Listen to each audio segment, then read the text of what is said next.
धुंधली ने इतना इतना सोचा, सोचने के बाद वो फल दिया उनको, उसने दे दिया गाय को, गाय ने खाया फल, उससे पैदा हो गए गोकर्ण।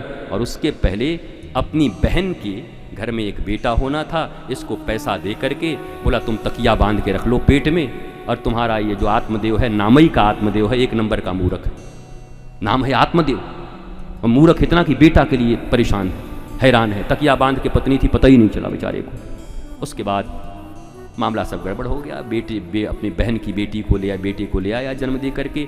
उधर गऊ ने भी एक बच्चे को जन्म दिया, तो इस माँ ने कहा कि बेटे का नाम हम रखेंगे, इसमें ज़्यादा हिस्सा हमारा है। बोला क्या रखेगी? बोला धुंधकारी।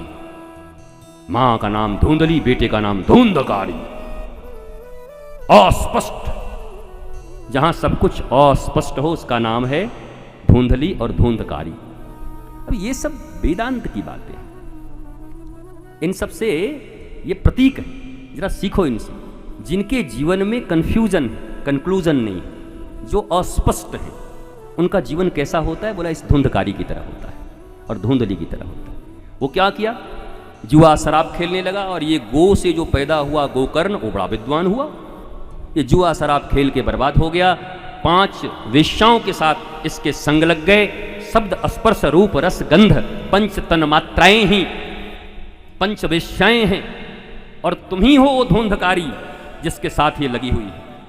ये मत सोचना कि श्रीमद् भागवत में एक धुंधकारी था है और रहेगा, अभी भी है। हर व्यक्ति के भीतर में धुंधकारी है। बोला दुर्योधन मर गया, खाक मर गया दुर्योधन।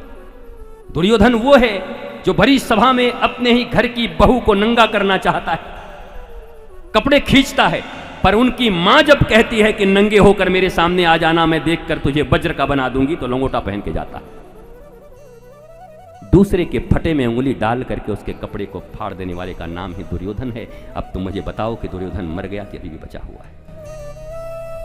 घर घर दुर्योधन है, कहां कहां खोजोगे?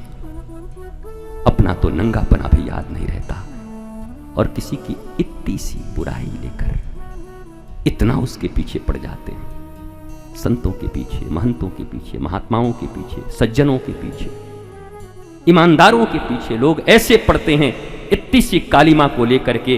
अरे जरा एक बार खुद को भी देख लेना, देखोगे तो ऊपर से नीचे तक काले नजर आते हो। भला सूप कुछ बोले तो बोले, चलनी भी बोल रही है जिसमें छेद ही छेद है।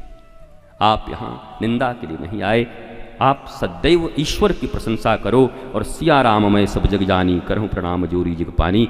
उनका ही प्रकाश सबके भीतर में है, ये समझते हुए, सर्वजनों को प्रणाम करते हुए, आप विध्वंस करने के लिए नहीं आए। गुरु कभी विध्वंस नहीं करता, ज्ञानी विध्वंस नहीं करता। विध्वंस करना होगा तो आपके भीतर में भगवान आएंगे, कर देना फिर किसी रावण इत्यादि का। पर तब तक ज्ञान पर जाओ, गोविंद की अवहेलना मत कर।